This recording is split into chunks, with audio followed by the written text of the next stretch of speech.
That is a mystery. A mystery and an attitude of ours to walk in that repose and in that rest.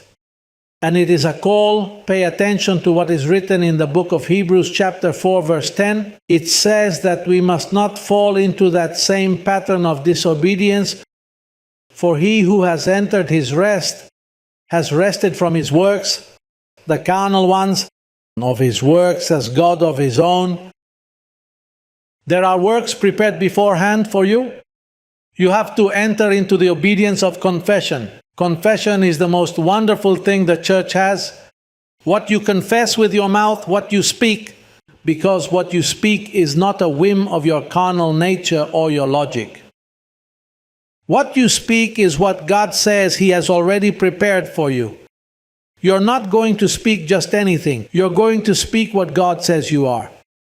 Let's see what Romans chapter 4 says when Abraham gave us an example of living like this. Romans chapter 4, starting with verse 13. Look what it says. The example set forth by our forefather Abraham. He is referred to as the father of faith, because his attitudes were New Testament ones, even though the new covenant had not yet arrived. Verse 13 says, "For the promise that he would be the heir of the world was not to Abraham or to his seed through the law, but through the righteousness of" what?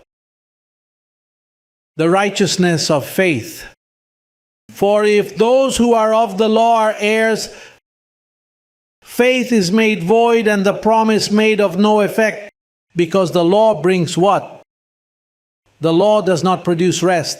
The law does not produce faith. The law does not produce faith. What the law produces is wrath. It produces anxiety. It produces anger. The law is dangerous. The law can even lead to death. Paul, operating under the law, was responsible for Stephen's death. The law is deceptive. A Christian of the New Testament in law is dangerous to be around, because he fills with malice and can hurt you. Because the law, that's what the law produces. Even though he was a good person before coming to Christ, as they say.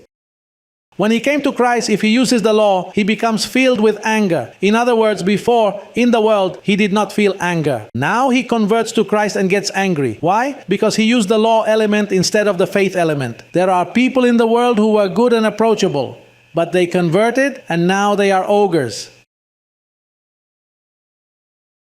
What's more, there are families that have told their relatives, "Hey, you would have been better off staying as you were before. You arrived here with other problems, but you've become an accuser. When you arrive, you make us feel uncomfortable, because what you have in your mouth is a saber of accusations." Because the law produces that.